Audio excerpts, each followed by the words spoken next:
Hi guys, welcome back. അപ്പം ഞാനിങ്ങനെ രാവിലെ എല്ലാ ദിവസവും ഡ്രൈവിംഗ് പഠിക്കാൻ വേണ്ടി താത്തയുടെ വണ്ടി എടുത്തിട്ട് ഇങ്ങനെ നാട്ടിലെ ഇടവഴിയിലൂടെയൊക്കെ ഒന്ന് ഓടിക്കും രാവിലെ. അപ്പം അങ്ങനെ ഞാൻ ഇറങ്ങിയ ദിവസങ്ങളിൽ എനിക്ക് ഉണ്ടായ അനുഭവങ്ങളാണ് ഞാൻ ഷെയർ ചെയ്യാൻ പോണേ. അപ്പം നമ്മൾ നടന്നാണ് പോണത്, വണ്ടിയിലല്ല. സത്യം പറയാൻ നല്ല രസമാണ്. ഇവിടുത്തെ പ്രകൃതി എന്ന് പറഞ്ഞാൽ അടിപൊളിയാണ്. കുറേ മരവും നല്ല ഭംഗിയുള്ള സ്ഥലത്തിലൂടെയൊക്കെ പോകുമ്പോൾ നല്ല രസമാണ്.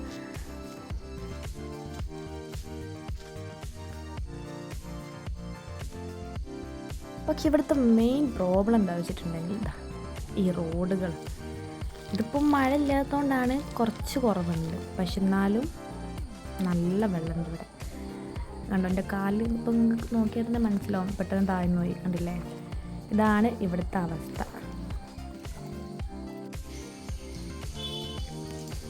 ഇവിടുത്തെ അങ്ങോട്ടുള്ള റോഡിന് പോയിട്ടുണ്ടെങ്കിൽ നമ്മളിപ്പോൾ കണ്ടതിനെക്കാട്ടും പരിതാപകരമായ അവസ്ഥയിലാണ് റോഡിൻ്റെ അവസ്ഥ.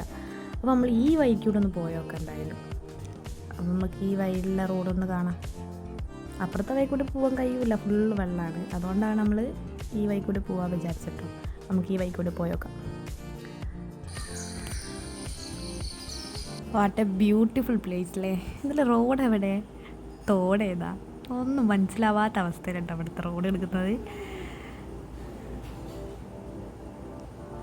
ഇത് കണ്ടപ്പോൾ നിങ്ങൾക്ക് തന്നെ മനസ്സിലാവുണ്ടല്ലോ, ഇത് മഴ കൂടി പെയ്ത് കഴിഞ്ഞാൽ ഈ റോഡിൻ്റെ അവസ്ഥ നിങ്ങളൊന്ന് ആലോചിച്ച് നോക്കിയാൽ. ഈ നാട്ടിലുള്ളവർ എന്തായാലും ഇതിനെപ്പറ്റി ഒന്നും പ്രതികരിക്കാതെ നിൽക്കുന്നത് കൊണ്ടാണ് നമ്മൾ റോഡിൻ്റെ അവസ്ഥ എപ്പോഴും ഇങ്ങനെ തന്നെ നിൽക്കുന്നത്. ഇതിപ്പോൾ ഇടവഴികളിലൊക്കെ ഉള്ള റോഡാണ് കാണുന്നത്. മെയിനായിട്ടുള്ള റോഡ് നമുക്ക് കാണാം. ഇതിപ്പോൾ എവിടെ വെച്ചിട്ടുണ്ടെങ്കിൽ മലബാർ ബൊട്ടാണിക്കൽ ഗാർഡൻ എന്ന് പറഞ്ഞ ഒരു ടൂറിസ്റ്റ് പ്ലേസ് ഉണ്ട്. ആ സ്ഥലത്തേക്ക് പോകണതിൻ്റെ റോഡാണ് നിങ്ങൾ ഈ കാണുന്നത് കേട്ടോ. ഈ വണ്ടിയൊക്കെ ഇതിപ്പോൾ എങ്ങനെയാണ് പോണേന്ന് പോലും ഇരിക്കാറില്ല കേട്ടോ. ഞാൻ ആകെ ഡ്രൈവിങ് പഠിക്കാൻ 2-3 ദിവസം ഇതിലൂടെ വണ്ടിയിൽ പോയിട്ടേ ഉള്ളൂ. പിന്നെ എനിക്ക് ഇതിലേ പോകാൻ കഴിഞ്ഞിട്ടില്ല, കാരണം അമ്മ അതിലിരുന്നു. മഴ കൂടി പെയ്തിട്ടുണ്ടെങ്കിൽ ഈ റോഡിലേക്കൊന്നും വണ്ടി എടുത്ത് വരാനേ കഴിയൂല. അമ്മ അതിൽ റോഡാട്ടോ. നിങ്ങൾ തന്നെ കണ്ടോളി. ഒരു അപകടം ഉണ്ടായി കഴിഞ്ഞിട്ട് റോഡ് റെഡിയാക്കിയിട്ട് കാര്യമില്ലല്ലോ, അതിന് മുമ്പ് നമ്മളൊരു പ്രതിരോധം എടുക്കണ്ടേ. ഇപ്പോൾ ഈ പോണ വണ്ടി നിങ്ങൾ ശ്രദ്ധിച്ചിട്ടോ. വണ്ടി അവിടെ നിർത്തി, കണ്ടോ, വണ്ടി നിർത്താണ്ട് പോകാൻ കഴിയില്ല. അങ്ങനെയാണ് ഇവിടുത്തെ റോഡ് കിടക്കുന്നത്. ഇതിപ്പോൾ മഴ ഇല്ലാത്ത ദിവസം ആയതുകൊണ്ടാട്ടോ ഇങ്ങനെ. മഴയും കൂടി പെയ്തിട്ടുണ്ടെങ്കിൽ പോകാനേ കഴിയില്ല. ഇത് കുളം പോലെ ഉണ്ട് റോഡൊക്കെ കൂടി. നോക്കിയാൽ ടയർ വരെ താഴ്ന്നു പോയി.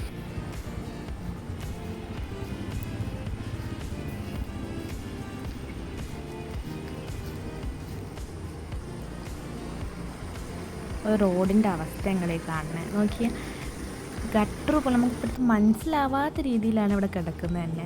കൂടാണ്ട് ഒരു വളവെന്ന് ഇപ്പം വണ്ടി തിരിക്കുക, ഒരു വളവ് തിരിക്കുമ്പോൾ തന്നെ കാണുന്നത് കുഴികളാണ്. കണ്ടോ, ഈ വളവ് കണ്ട 2 കുഴി കണ്ടില്ലേ. പെട്ടെന്ന് നമ്മൾ ശ്രദ്ധിക്കാണ്ട് വരുന്ന സമയത്ത് നമ്മൾ കുഴിയിൽ വീണോ ചിലപ്പോൾ. ഇതേപോലത്തെ അവസ്ഥയാണ് നിങ്ങളുടെ നാട്ടിലെ റോഡിനുണ്ടെങ്കിൽ ഒന്ന് കമൻറ്റ് ചെയ്യണേ. എത്ര നാട്ടിലിങ്ങനെയാണെന്ന് നമുക്ക് നോക്കാമല്ലോ. അപ്പോൾ ഈ വീഡിയോ നിങ്ങൾക്ക് ഇഷ്ടപ്പെട്ടിട്ടുണ്ടെങ്കിൽ ഒന്ന് സബ്സ്ക്രൈബ് ചെയ്യണം, കൂടാണ്ട് ഒന്ന് ലൈക്കും ചെയ്തേക്ക്. അപ്പോൾ ഇതാണ് ഞങ്ങളുടെ നാട്ടിലെ റോഡ്. നടന്ന് എൻ്റെ കാല് ചെറുതായിട്ടൊന്ന് മുറിഞ്ഞു, നല്ല വേദന ഉണ്ട്. എന്തായാലും മഴക്ക് മുമ്പ് ആ വീട്ടിലെത്തിക്കണം. മഴയും കൂടി പെയ്തിട്ടുണ്ടെങ്കിൽ ആ റോട്ടിൽ കൊണ്ടൊന്നും എനിക്ക് നടക്കാനും കഴിയില്ല. അപ്പോൾ ഓക്കെ, ബൈ ഗൈസ്.